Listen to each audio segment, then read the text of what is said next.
I come to realize that I was choosing words that were inflated for protection. I didn't realize it at the time, but that's really, I think, what it turned out to be. I mean, I was trying to use enough words that I could tell the story, but you couldn't see my pain. What if story is the answer to our crises of meaning and belonging, to our impulse to heal our lives and help others, to our desire and drive to leave this world better than we found it? Now, we love good stories. In fact, we're kind of obsessed, not just with the stories themselves, but with the stories behind the stories. Their oddly perfect timing, the healing process they provoke in their authors, and their capacity to catalyze individual and collective change. And we love exploring these with writers, thought leaders, entrepreneurs, healers, parents, and others. Tune in to hear these stories behind the stories and entertain with us the real possibility that whether you are a teller or a consumer, story is always offering or leading us to an answer.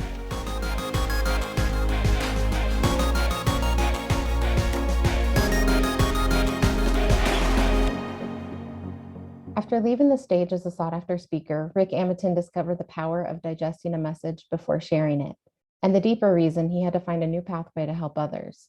Years later, he decided to write a book full of the lessons he had learned, only to discover that his gift of speaking didn't quite translate to the page, and he was being invited to share a story he never planned to tell.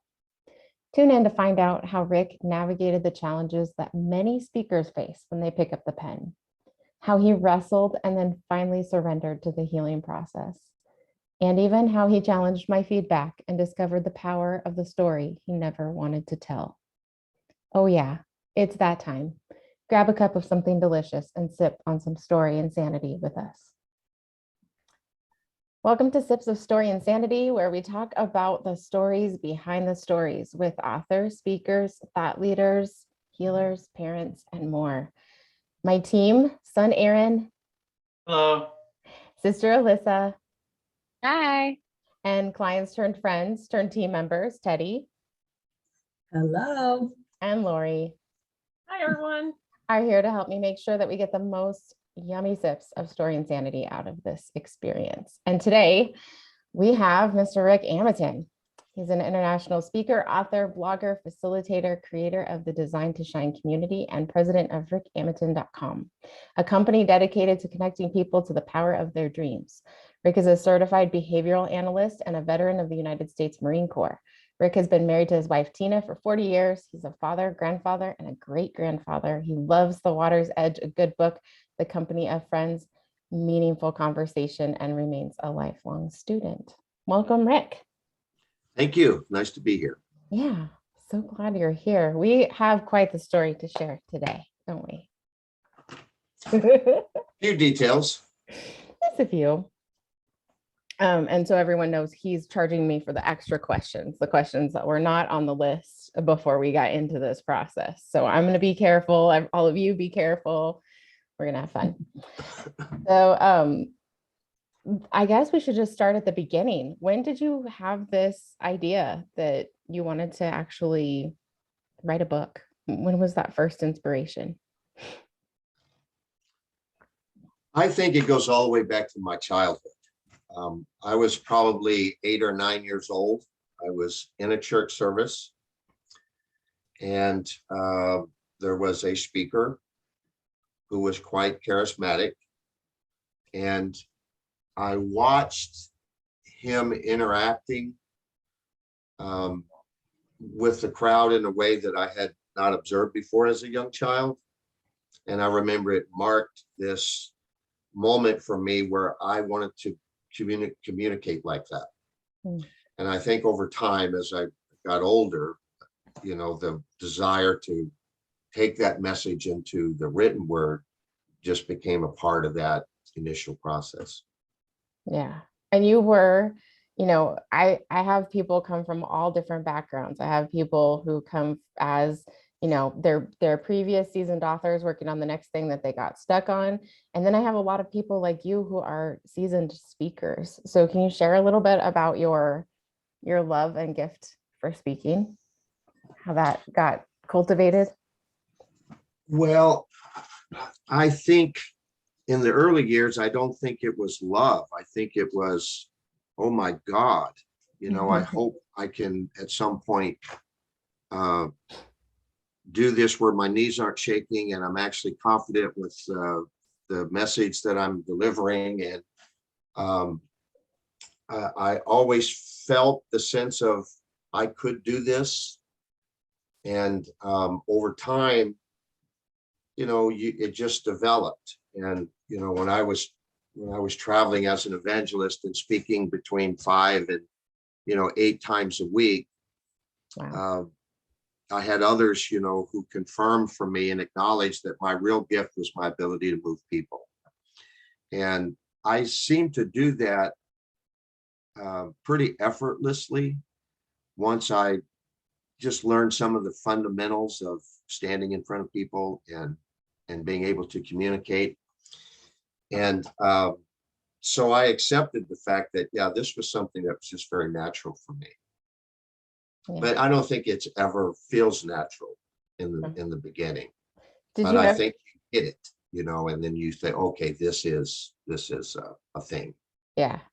When was that moment for you? Because I remember, I was raised in another industry around speaking, and there was a lot of talk around like, at what point do you really kind of hit your stride? And a lot of people would say like, oh, after 100 times. So I'm listening to you thinking 5 to 7 times per week. Holy crap, that must have happened quickly.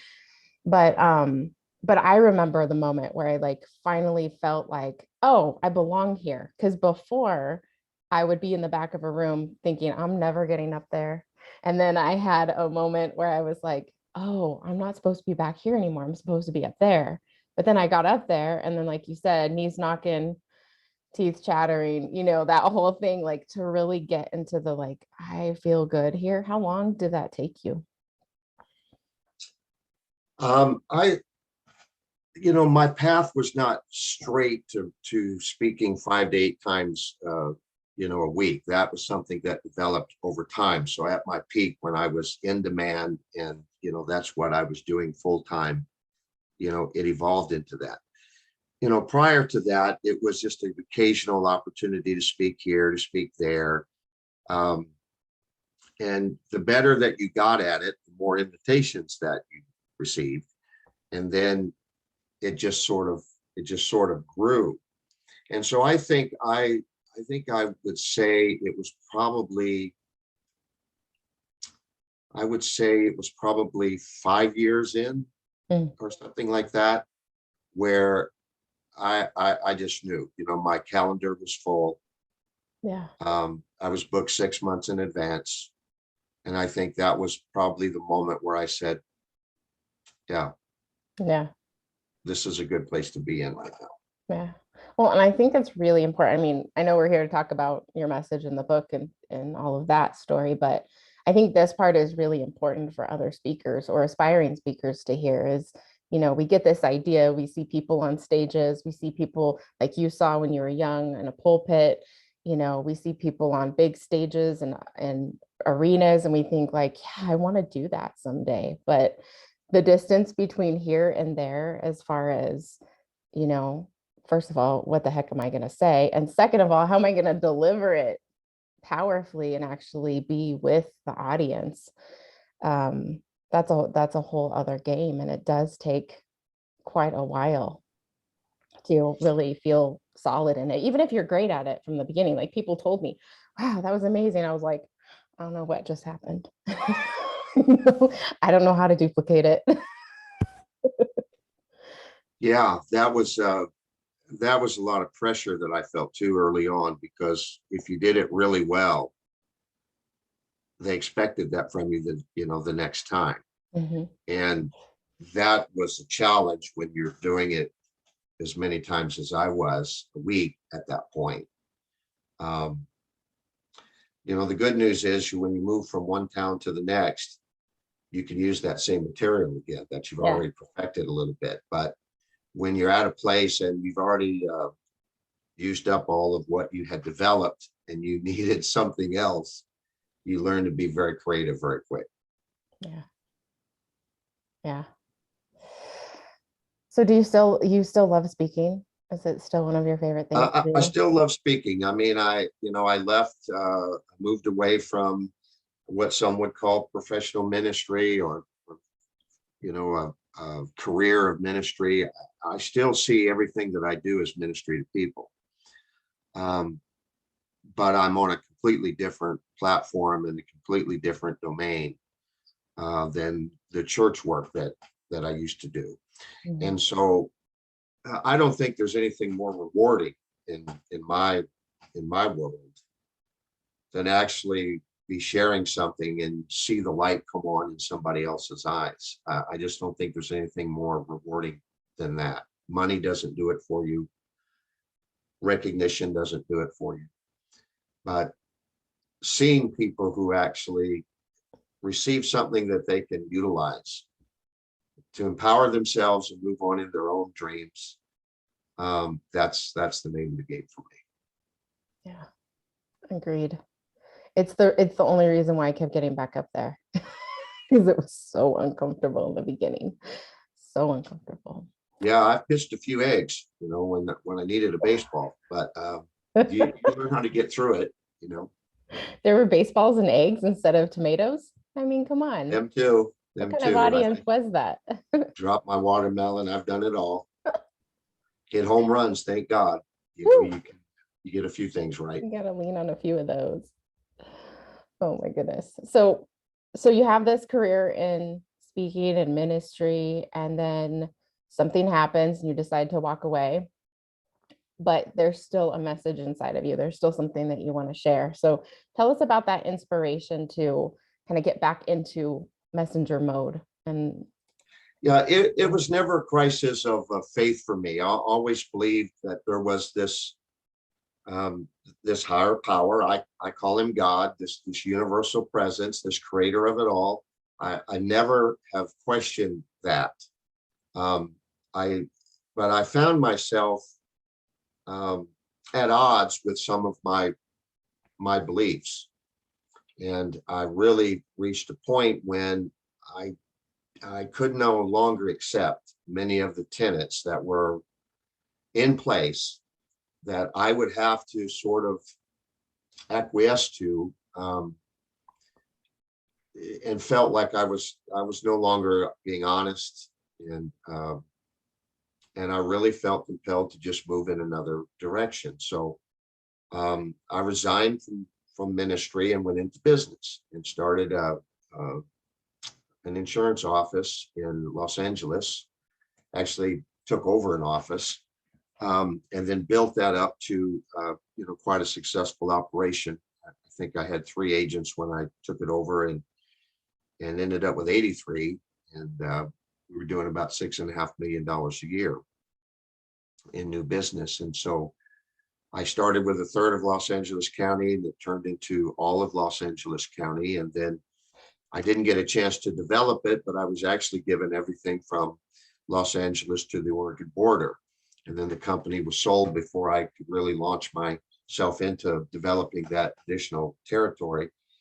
And I found that working with people in business, it was the same principles, because the principles were just principles. That's what they are. That's how things work and how people can seize them. And so, as I began to recruit and train and then support agents in their careers, I saw a lot of them really excel. And I saw some that just continued to struggle, but they wouldn't change anything. They wouldn't do anything different. But people who were open and had a belief that, yeah, I can do something here. This is how I want to make my living, take care of my family. How can I do it well? And so I was able to continue to just speak, both individually as I mentored them, and then in groups as I managed them. So I never stopped doing that. So it was just always, that kind of a role. And it wasn't until I left the insurance business that I went into this period where there was an extension of not doing that actively, where I was neither really mentoring anybody or managing any group of people or putting myself in front of people. And I think that was a period where my daughter was having a baby, and I got very excited about being a grandfather. And once I learned that it was going to be a boy and that his father was not going to be in his life, I was very angry about the fact that I had grown up without a dad. And now my grandson was seemingly going to have to go down the same road. And I was really pretty angry about it. And so I was celebrating the birth of this child, and yet I was determined to soften as much of his pain as I could, or lessen it. And that's where the idea for the book really took off. But, prior to that, I'd say for 5 to 10 years, I had coddled the title that I thought was going to be the title of my first book, which was Going Away No More, because I had this thing working in my life where I got into ministry and then I went away. I got into business and then I went away. It goes all the way back to an earlier period of time where my mother married 4 times by the time I was 9. So I would move into this house and then I'd end up going away and have to go live with grandma or uncle, and that was just this pattern that was working in my life. And so I really thought I was going to be writing about going away no more and finding your place, finding your root. And I thought that was going to be the message. And I did not foresee until my grandson came along that If Only I Had a Dad was going to be the book. And then that also carried with it the dimensions of being a memoir, and you and Teddy and anybody else that I knew that had written a book did not tell me anything about memoirs being the harder, by most considered to be the hardest book to write. I know they're not all that way, because I've read some memoirs that were just light, fluffy, and happy and gooey and made you feel great. And I had this really intricate and delicate and stressful story to tell through this memoir. And so I learned pretty quickly that this is going to be a lot more challenging than I thought. Then when I went to the retreat with you, then I realized, oh, this is even going to be a lot harder. And because here I was the messenger. Okay, I was going to give this message away. And I didn't realize that it did not translate from the stage to the page like I thought it was going to. And then I realized there was a whole nother dimension to deal with in the writing of the type of memoir that I was trying to produce. And I had been, especially, well, I think from the time I was little, I knew how to light up. I was like a aha moment magnet. And I mean, I could set off brain scan machines that I'm not even hooked up to, because I just was constantly, I would have these, and when I look back at it, I think, when you're in the kind of darkness that I was in, any type of light shows very, very bright. And so these things would pop up and I'd really, gravitate toward them, but I didn't know what to do with it, because I felt like I had become an expert on what love was not before I ever began to understand what love was. And so these things would pop off and I had this great inspiration. But being the type of speaker that I had been, speaking so many times a week, I realized that I knew how to get into inspiration. I knew how to conceive what was helpful, what was useful, and then be able to produce it in a high caliber presentation where people would become acceptant of it. They could open up emotionally, take it in.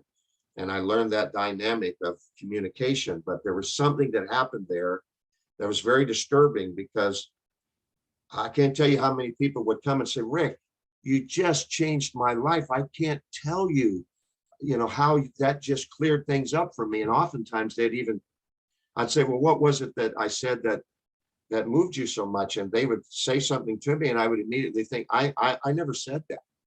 That was not in my message. That's just what they heard from where they were. And I'd start taking notes, man. That's exactly, I want to include that in my, the next time that I talk. And I'm like, if I wasn't careful, I'd be actually buying into that. Like I said it, and I didn't really say it. And so I often quickly learned that as a speaker, it's not what you're saying that's important. It's what people are hearing. And so if you present it in such a way that people can actually gravitate toward it, is very, very, powerful. And we all have similarities, but we all have our differences. And the fact that people can get what they need, 50 different people can get what they need from the thing that you presented is just it's amazing to me. But something wasn't working for me, because I often felt like I was on the outside looking in. And so when people would say how much they were helped, and I could celebrate that. I was thankful for that. But I often left feeling very empty inside, because something wasn't working for me.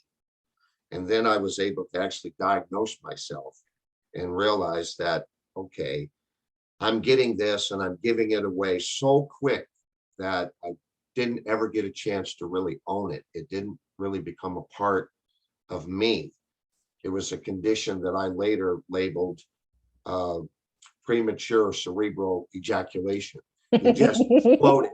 And it's just like, okay, we got a problem here. And so that when I got into, really trying to figure this out, and after I left the retreat with you, I realized, okay, I have to be able to own this. And then that took on a whole different dynamic for me. Yeah. Well, okay. There's so much in what you just said. First of all, I like the term. I think that really works. I see it a lot.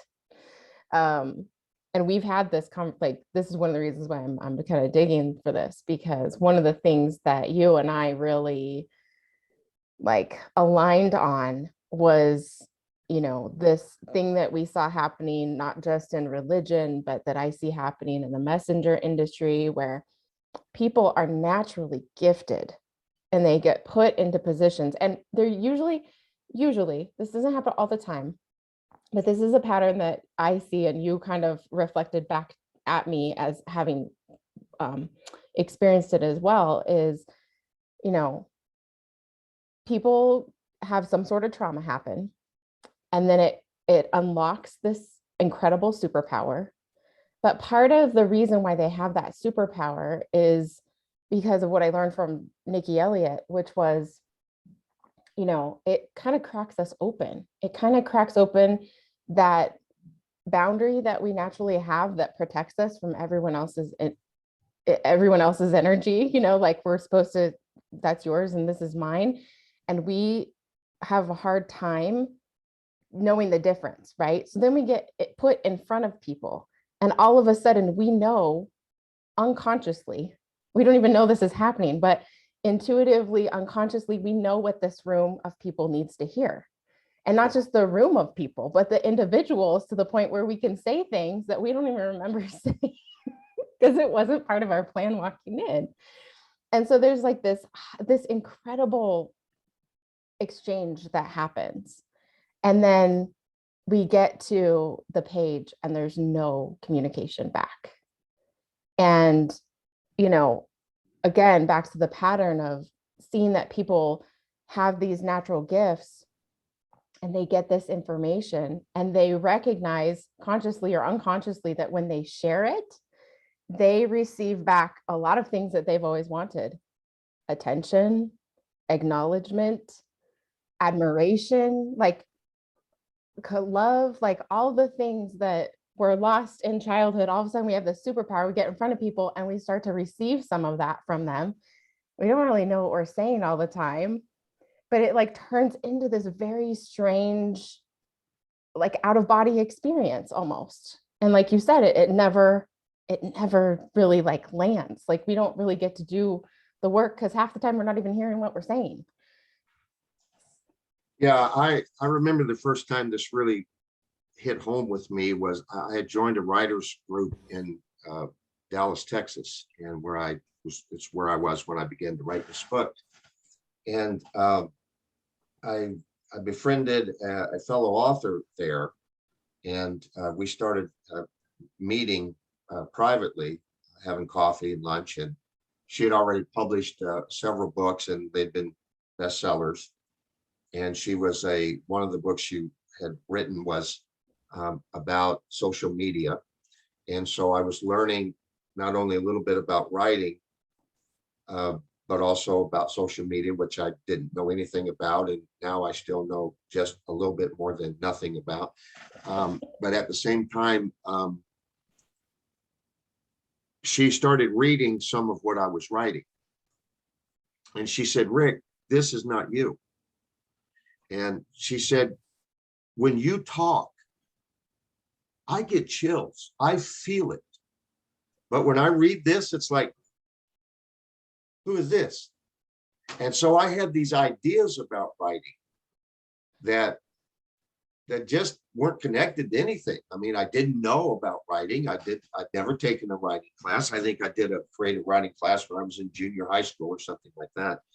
And so I just thought, okay, when you're going to write, it has to be like this, and you got to flower it up, and you got to, use words, and you got to make it sound like that you know what you're talking about, and instead of just letting it flow. So that was the first time that I heard that. And I remember in one of the things I was sharing with her, I actually watched her, and she said, "Look, I have chills with what you're saying right now. I love this." She said, "Maybe you should stop writing and just start talking. Just record yourself and then put that on the page." And I thought that, oh, that was weird. I can write. I'll figure this out. I'll learn how to do it. And then, I went to the retreat with you, which only further, reinforced the fact that I didn't have a clue what the heck I was doing. And, but at the same time, it was impactful because I really felt you and trusted you to kind of give me some guidance there. Yeah. So yes, it did not automatically transfer to the page. And I can remember sometimes when I actually thought I'd corrected myself and done so much better, and I get the same stuff back from you and readers, and I'm like, my God, these people, they're not getting me, and when it was, I'm not getting it, instead of them not getting me. And so, it was a real learning curve. That's another thing that happens too for the readers, right? So when we think about the speaking, we're speaking, and even if the words, like you said, it's more about what they hear, right? But that's just the energy exchange that's happening, right? Like there's information going, and then they receive it the way that they receive it. But on the page, they don't have the energy of you unless you fully embodied your message. They don't feel that. And so they're lost with words. Like they're lost in concepts. It's kind of like trying to read a textbook with words that are telling a story, but there's no, like, that energy doesn't translate the same way for the reader. And so I remember getting the initial manuscript that you sent me and thinking, oh, I mean, the first thought I had, because Teddy had connected us, and the first thought I had was she hadn't told me anything about your past, your background, or anything. Like I was just reading it cold. And I was like, this man is a speaker. I knew, because it was like, I knew that what you had written would work if you were in front of people, because it had that like emotional gravitas to it. It had the words that you could use that most people don't have vocabulary level for it, but it doesn't matter, because the energy with which you're delivering it would make up all of the difference. And so, yeah, I knew it was going to be a little bit challenging because I'm already, what do they call me? The hacker. Like not this word and not this word, and your audience won't recognize this. And most people, I think what I've heard in the past is like in 8th grade, you have to write to an 8th grade level for most content, unless you have an extremely educated audience. And so, yeah, it was tough.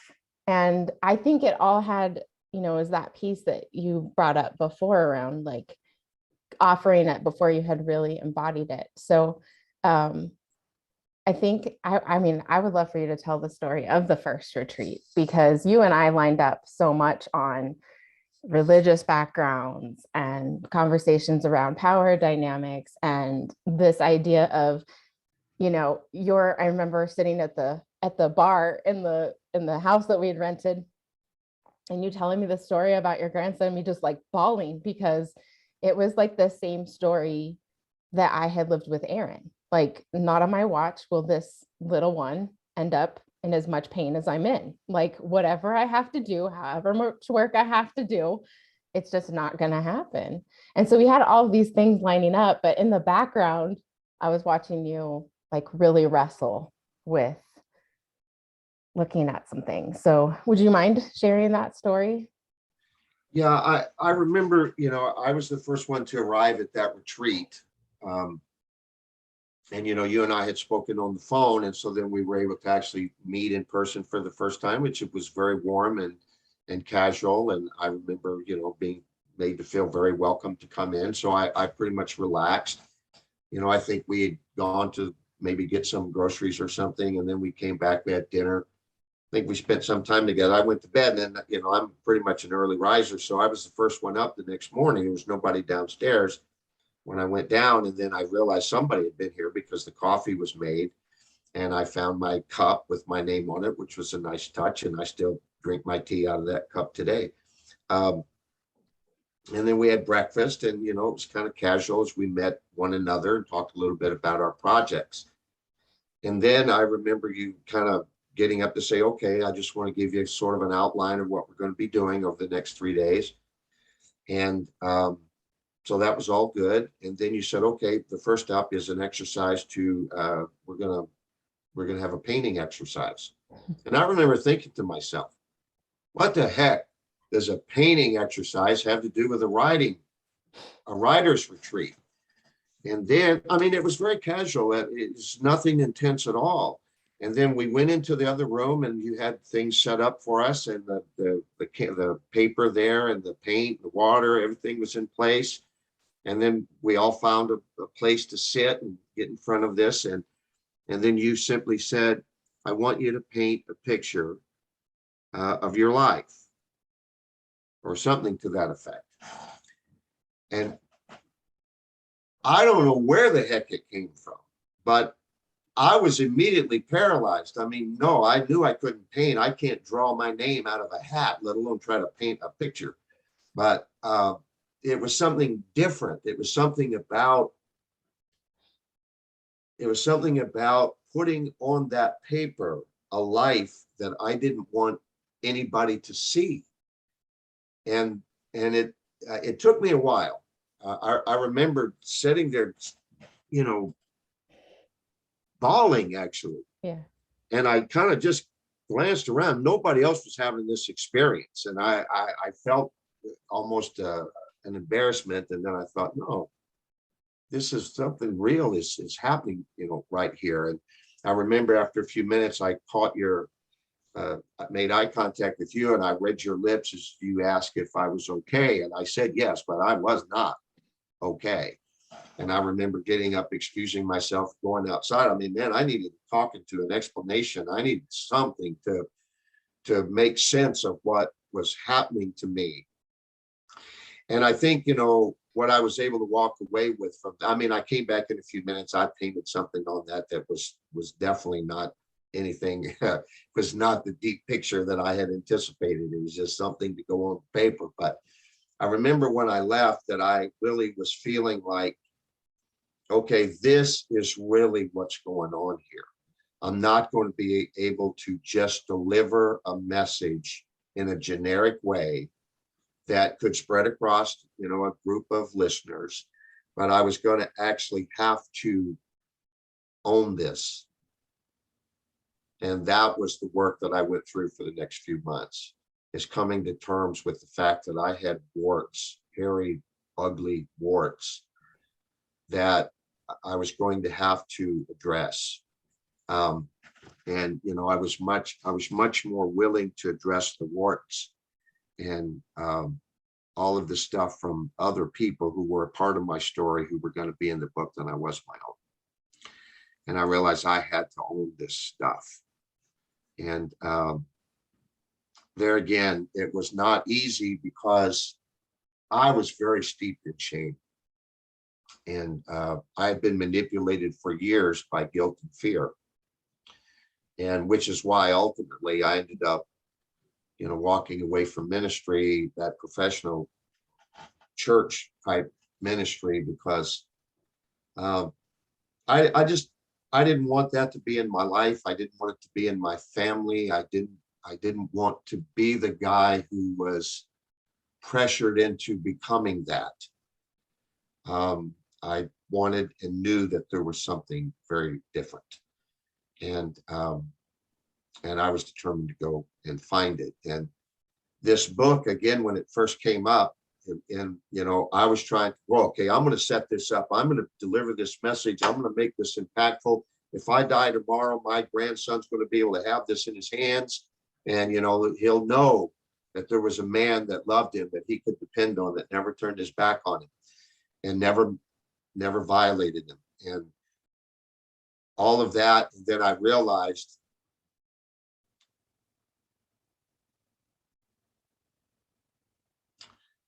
I had to heal before it was real.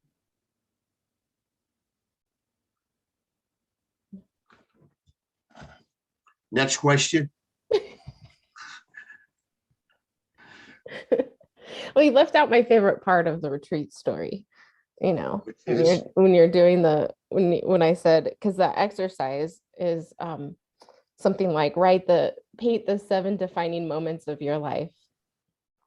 And your defining moments obviously were like, who wants to put that on paper? Which is usually the case with most people, because what comes up is the thing that they wouldn't automatically say, which are those things that they were planning on putting in the book, like how I overcame all that stuff. I don't want to talk about it. I just want to talk about how I overcame it.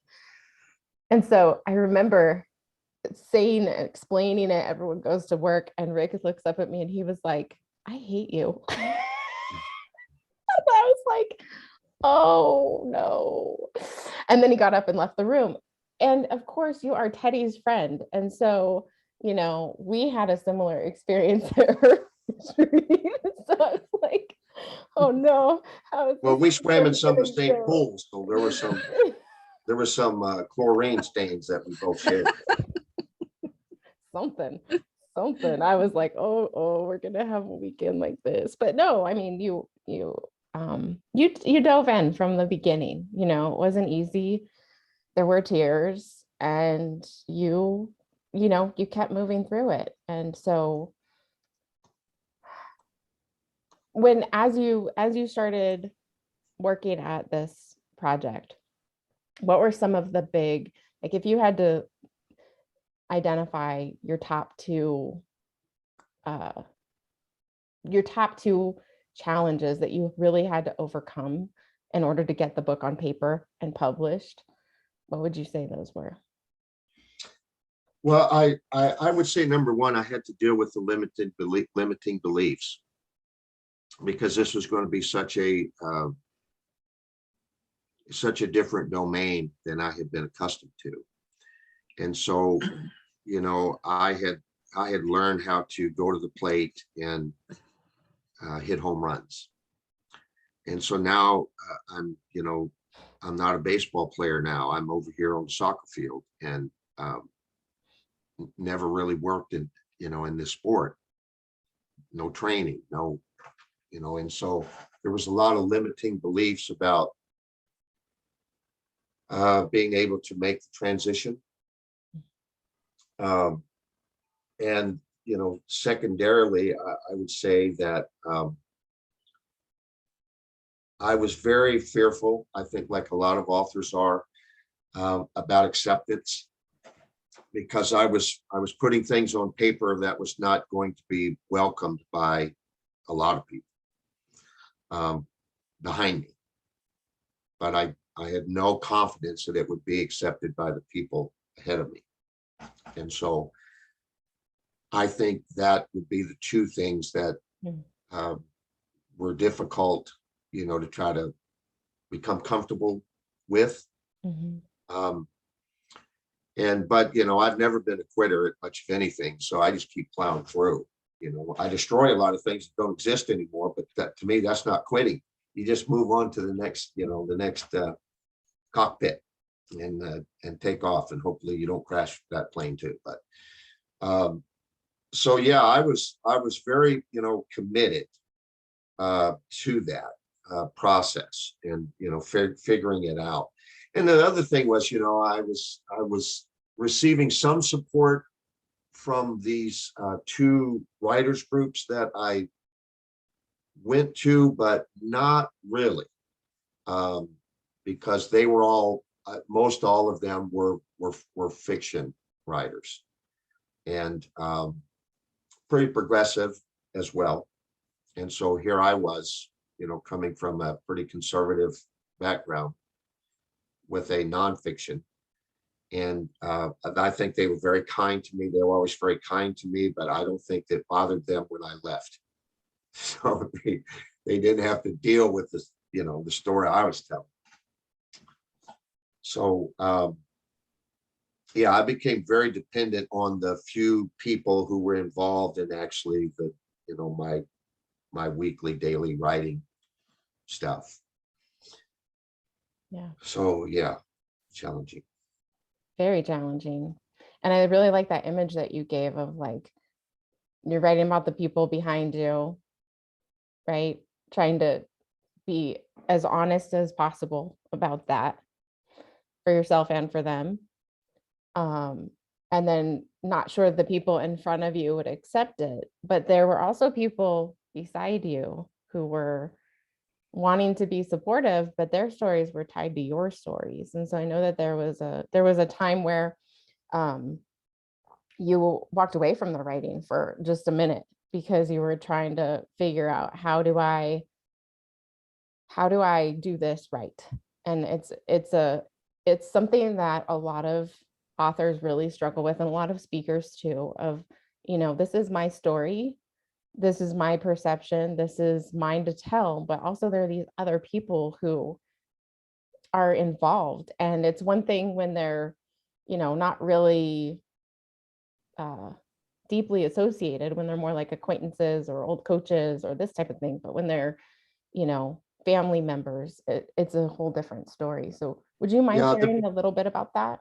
Yeah, the biggest hurdle for me in this, I mean, because there were people that I was putting in the book that I wasn't having any dialogue with.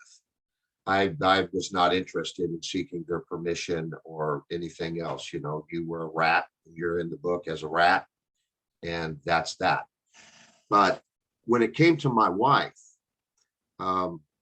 she was in no way a rat in the story of any way, shape, or form. But the conflict really arose because she felt like some things that I was wanting to talk about were so personal that she didn't want them. She didn't want it for me. She didn't want me to tell certain things. And then, you know, and then I never even considered how she might feel by that. And so her feeling so very strongly about certain aspects of the story and whether or not I should tell it. And, you know, at the same time, I listened to an interview with Brene Brown, and Brene was saying, everybody you know doesn't have a right to know everything about you. You need to be very selective. They need to earn the privilege to hear your stuff. And And so there was just a bit of conflict that I couldn't really resolve like immediately. Mhm. And I tried to write it a different way. And then it didn't feel right to me. And, my wife was still pressing me to kind of, I just don't want you to put that in there. And it's personal to us, and I don't think it's anybody's business, was kind of her feeling. And so I just parked the book. I just said, okay, this has to set for a little bit because it's more than this. It's more than this dialogue that I'm having with my wife. And I don't know what it is exactly. And so I'm going to need some time to sit with it, I just need to, I need time to step back and then let me, come back and re-engage it. And during this time where I decided to stop writing immediately, we moved from Dallas, Texas back to San Francisco. And then that put me into a daily, a daily involvement with my grandson. And almost immediately when I got there, I mean, within just a few days, he was the original inspiration. And so having been away from him for a year and a half, it just hit again. It just hit again that I have to finish this book. And that's when I called you. But during that time, I had sort of come to grips with accepting certain aspects about my life, because there were things in there that didn't make me look very well either. And I felt like it was important for me to be honest, that people need to know that you make mistakes and it doesn't have to ruin your life, and that you can overcome anything, if you really want to. And, if you prefer your story, then you're not going to let it go. But if you want to rewrite the story and you want a different ending to it, you can do that. It does take some courage. It does take some willingness to be vulnerable. And, I said at one point, I come to terms with the fact that I was going to be naked in public. And thankfully, it was just brief.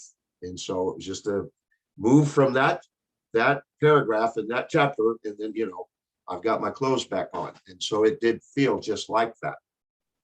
And I had, I had reached a way of writing it and saying it that it didn't put a smile on my wife's face, but it took the frown off.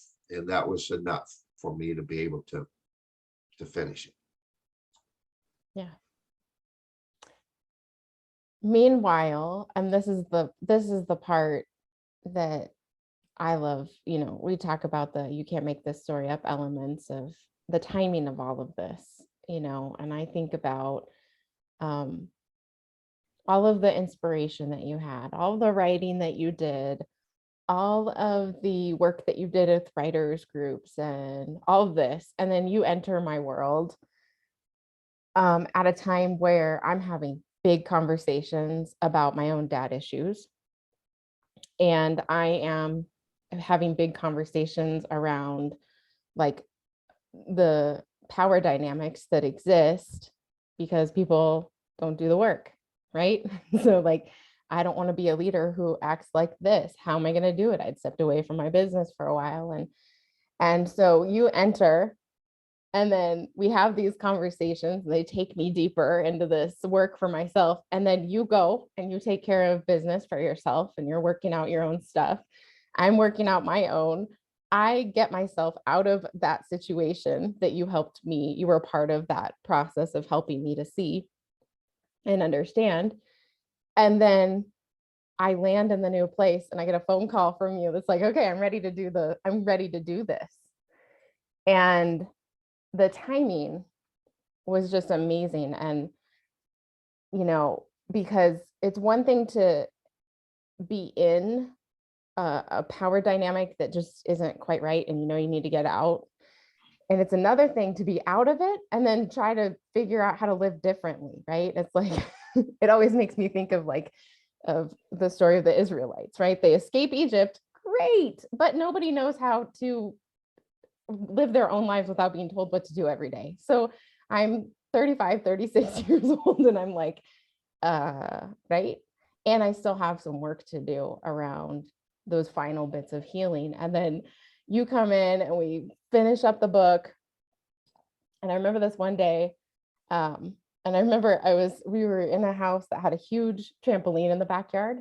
And I was laying down on the trampoline talking to you, because when you coach from home, you can do that in any place, right? Yeah. I was looking up through the trees, and you said, Amanda, you keep saying that. How did you say it to me? You were like, Well, I felt like I had grown as a writer. I felt like I had grown in my understanding, and I felt like I had reached a place of being, much more comfortable with this new arena that I had jumped into. And so I was really thrilled with, this latest section that I had written and that I had sent to you. And I really expected, to get some high praise from you. And you sent it back. I remember you sent it back, and then we talked about it. And I felt like you were a professor that just had it out for me, that you weren't going to give me high marks no matter what I did. You were going to flunk me. Just that's the way I felt for a moment. And then, we talked about it. Then I made the changes, and I sent it back. And then you said, Rick, this is really, really good. You have done really good work here. And I remember, feeling that, the kind of feeling that you get when you're being praised was missing. It just seemed very dry to me. You were saying the right things, but I didn't feel it. And so I said to you, Amanda, do you really think this is good? And you said, Rick, I really do. You've done good work here. And I said, well, I'm not really feeling that from you. And you kind of did what you just did right there, chuckled like that. You paused a little bit. And then, you said, Rick, here's the thing. My daddy issues are so alive in working with you through this story. And I'm trying to keep all of that in the closet while I'm trying to coach you. And so if you're feeling that, that's really what you're feeling. And that was a big relief for me. At the same time, I felt like what could be more affirming than to have your book coach be healing at the same time that you're writing a book to heal your own life. And so, for me, it was that you didn't just show up, you were in it. And I think I told you before, that part of it, I mean, I will always love you for that. I'll love you for, lots of it, but that part of it especially, because I felt like we were in the same boat. I was in so many ways. I felt like I was reading my story in so many ways. And then I felt like that last bit that we did the last few months, because I'd had space away from it, I wasn't reading it as much for me. I was actually seeing my dad and his story. I remember that. I remember you talking about that. And, I was seeing all of the abuse and all of the challenges and all of the things that happened and all the things that led to this dynamic that was completely unhealthy. And so what it was doing was not just healing me, but helping me to move through forgiveness, to really see forgiveness and compassion as I was working through this. And I was like, oh my goodness, but the timing was incredible, because what day did you launch your book? It was on my birthday, January 12th. January 12th. 2016, I think it was. I think it was 2017. 17, maybe. Because I got there in 2016. 17, it was 17, yeah. And my dad passed 5 days before, unexpectedly. And Yeah. so I had done all this work, like the orchestration of it was so ridiculous that that was one of the first things that I thought, because I had, all the emails in my inbox for the last minute publishing and marketing, all the stuff that we were doing. And I just remember sitting there thinking, wow, like, thank God I did this work before this, because otherwise this would be, like, this is awful already. But man, that work that we did together really, it made it a completely different experience for me. So, yeah, I'm forever grateful for that process, that journey that we took together. And I mean, as you look back and you look at the writing process, the launching process, like, what's happened since for you? Because oftentimes I see people really, like, they do a whole bunch of work and then they need like an in breath, right? Like, it's like, I need some space because that was a lot of freaking work.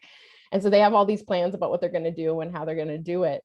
But really what they need is like some rest, because those were years of deep healing work that they were doing. So It's that I think, going back to what you said before, you get these ahas, these inspirations, and you give it out before it has a time, and even though there's all that work that you do in the writing, it does need a breath to assimilate even further. Is that way it was for you, Rick? Yeah, I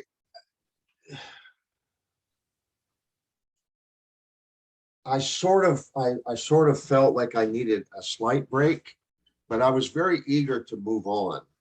And what I recognized during that period of transition, of course, now I've left California and I'm in Florida, and gearing up for, I feel like I have more clarity now than I've had in a long time, and even since I'd written the book. But there was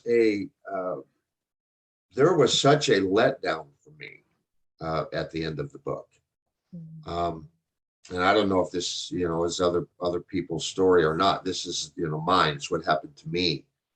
It was so intense for me to work my way through this whole story, to set up, what I was trying to do for my grandson, and how committed I was to that, how focused I was on that I really did not have plans for what was going to happen after the book.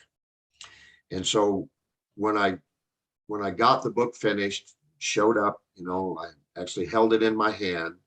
I remember the joy and satisfaction and pride I felt of completing, a very difficult project like this and creating this for my grandson. But I also realized that I had not even thought about what was next. And so I was still in transition from all that was behind me anyway. And I really didn't know what the future would or even should look like. And so, and this is just part of my personality and my, my makeup.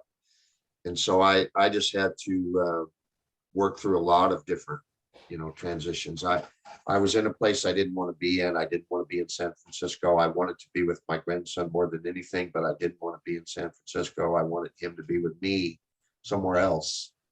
I wanted my daughter to move out of there. And eventually, I just had to realize I'm just in the wrong, I need change. And so, and then coming here and then, having some time like this to be able to actually think about future projects and what's next. And so, I think some people, and I hear the stories and I celebrate them, that, their book launched them. My book didn't launch me. And I'm not even sure that it was supposed to, that it was ever intended to be the book that would launch me. I think it might be the next book that might do that. But at the same time, I have because of the way that I had been in my past and always moving on these aha moments without them becoming, I caught the air, but I didn't catch the ground. And so I really have had to have some time to even let this book catch up to me. I'm sorry that it happened that way in some ways, and in other ways, I'm just very acceptant. That's just the way it is. And so I feel like now, I feel like this next year is going to be a breakout year when I really fully make the transition into whatever's next, Yeah. things that are next.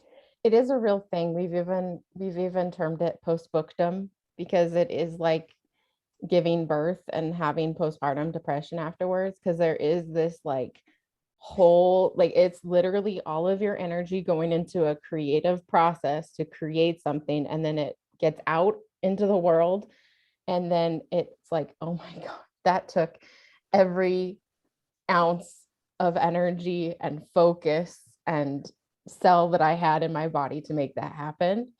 And it can turn into periods of exhaustion or depression or illness, or all kinds of things will show up for people after completing this. And so I think it's I felt like I just went on a really, really long walk, and that it was just, I'm doing things now as a part of my taking care of myself that I had never done. And, part of the writing of my book also, I was somebody I really didn't care much for, after Thanksgiving, I'd had dinner over at the Dempsey's, and I got up the next morning. I'm the only one here right now. My wife's in California. And so I didn't like who was here. And so I called over to the Dempsey. I said, hey, what are you guys doing? So they said, oh, I'm doing that. I said, well, look, I think I'm going to come over because I'm not liking who's in my house right now. And I just want to get away from them. And it was just me, of course. And so I went over there and just hung out for a while. And then when I got ready to leave, Teddy asked me, he said, what do you think, is that guy going to be there when you get home? The one you don't like? I said, no, he's gone. He's, and so if you don't care for yourself, you won't care for yourself. And so I had this period of realizing, okay, I found the courage to tell this story, but I'm still not all that thrilled about it. And, and I almost felt like my wife was right about some things that I had put in the book that I wished that maybe I hadn't put in the book, and so there was a little bit of a buyer's remorse there. There was a little bit of, all kinds of things, and so I think I just needed to unwind. I just think it needed to, to have some time to do all of that. And so I feel like that's really all worked out now. Yeah. And so we'll see what happens here in the next little while. So Rick, is that part of that piece you talk about in the You Can't Make This Story Up chapter, of going from my story and the story? Yes, yeah, it really is. Because I wanted to preach a message in the book. It was not on purpose. It's just I realized that when I set out to first write, that's what I was trying to do, which is not what I was supposed to do. And so the talking of the more intricate, personal, deep things that I ended up writing about in the book was the story. It was just laid bare, there. And I wasn't able to dress the baby up with nice blankets and, bonnets and play toys. It was just there. Okay, here's my kid, look at it, love him or don't love him, and so that was the story I didn't really mean to tell. I meant to protect my grandson. I didn't realize I had to heal myself. That was the difference. Don't you think that's or do you think that's there's a constant my story, the story as we change and we grow? Or do you think that that's just a one-time thing? Well, I think there's some truth to that. I think that's the reality for a lot of us. I also think, we all come from different backgrounds and, different life experiences. And so I think it's probably modified to some degree based on an individual. But I think there's some of that in all of us, there are those people, I think, that got out of their childhoods without a lot of scars. But I think we tend to view them as more of an anomaly than anything else. We're thankful for it, happy for it. Thank you for letting us know that existed, but most of us can't really relate to it because we left with, scars, and the scars are really the evidence that we lived through it. But are we thriving is a whole nother question. And so I think when it comes to rewriting the story, and, I like to look at it as we have these two storylines operating in our lives. One of them is fiction that somebody else wrote for us, and we're just trying to accommodate that, fit into that. And then there's the nonfiction, true, authentic version of ourselves that we arrived here with that got overshadowed by this fictional story. And when Amanda started talking about forgiveness, I think it's an absolute requirement to be able to rewrite your story. And when I started writing my book, I was very bitter. I was not willing to forgive. I had some real monsters, as a part of my process. And, no, Amanda, I'm not going to say that, but we have an inside joke on mentors and monsters and other people. But I was very bitter about, some things that were really forced on me that I felt was just as violating as could be. And I reached a point of forgiveness. And in the book, I talk about entering the place of the unknown, which turned out to be the safest place that I'd ever been. Because all of the familiar things that I had held on to were the very things that were continuing to violate me. And in some ways made me a violator. And so I think the real story is what people do, there's a line in Color Purple that says, what you've done to me, what you do to me, you've already done to yourself. And it was an incredibly powerful line. And I come to realize that about reaching a place of forgiveness with people who have really hurt you at the deepest levels. And they really didn't do it to you. They did it to themselves. And you had to share the experience to some degree, but you can't own it and forgive it. It wasn't yours. And then if it is actually you that did the violating, that's a whole other thing, that you have to forgive. And in my world, I had both. And so I was really a mess. I had a very convoluted voice. I knew how to get in the power of the moment before Eckhart Tolle ever wrote about the power of now. I knew how to get into that zone when I was speaking. And it was amazing to me. For that length of time, I've even had severe body aches and pains that went away for the time that I was speaking and came right back when it was over. You could get into that zone. But it was after you left that zone that you're dealing with then all of these other things. And so I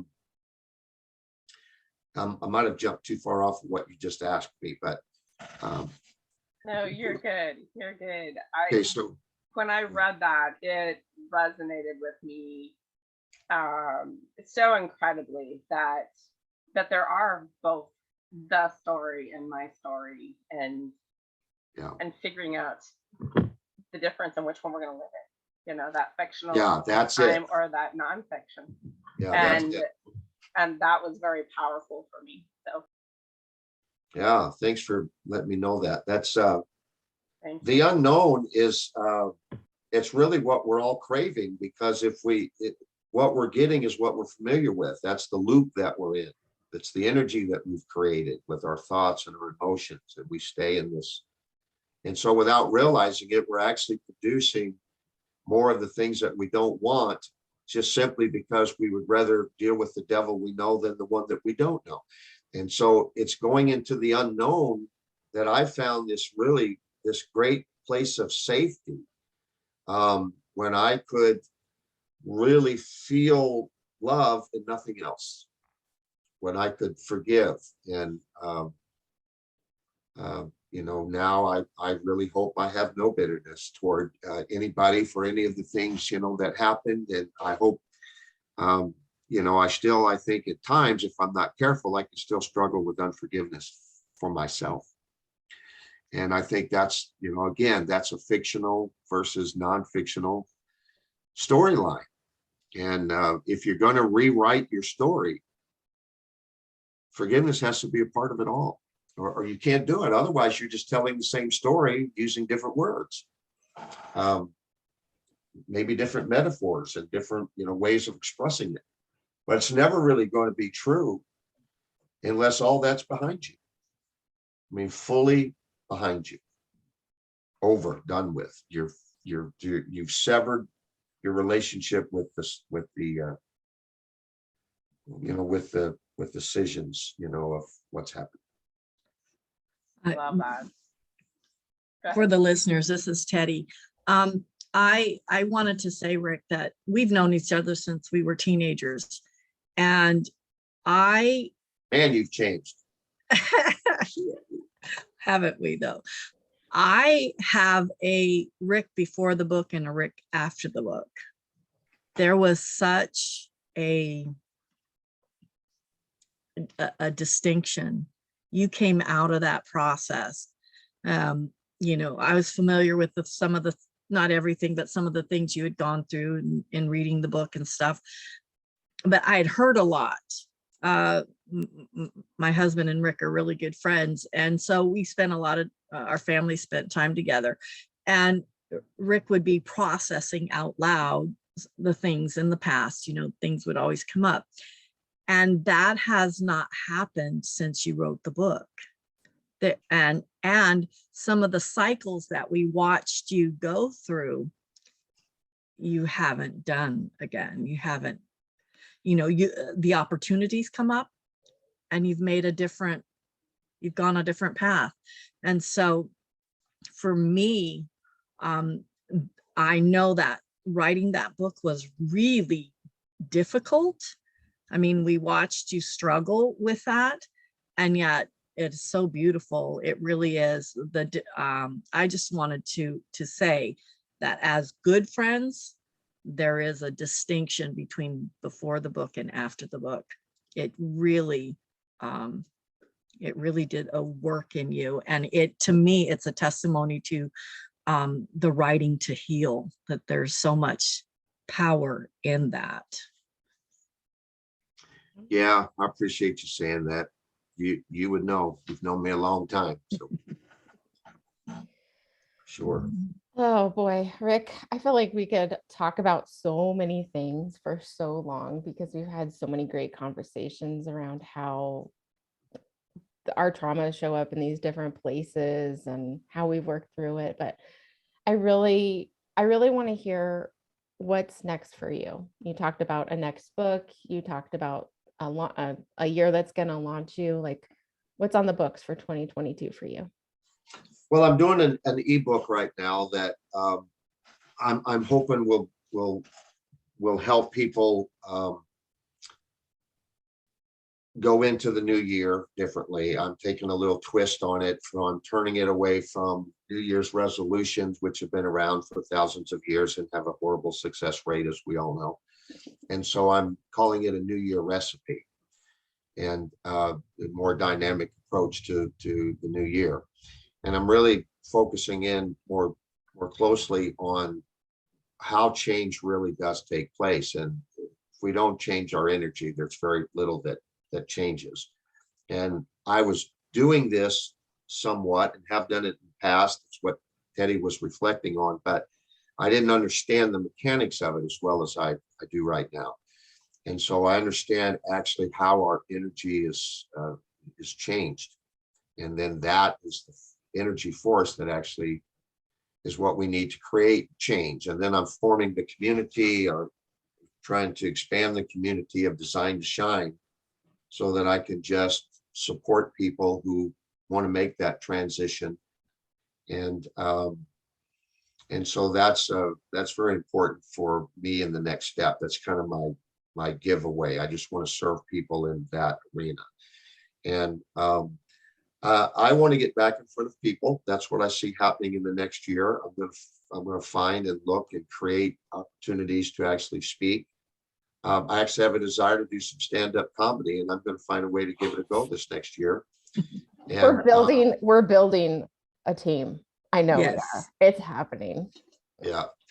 And so I do have another, book that I want to write, and I have several ideas, and I'm waiting for the one that just, owns me. And then, I would like to do that. I'd like that to be a goal that I've set and accomplished this next year, is to do a new book.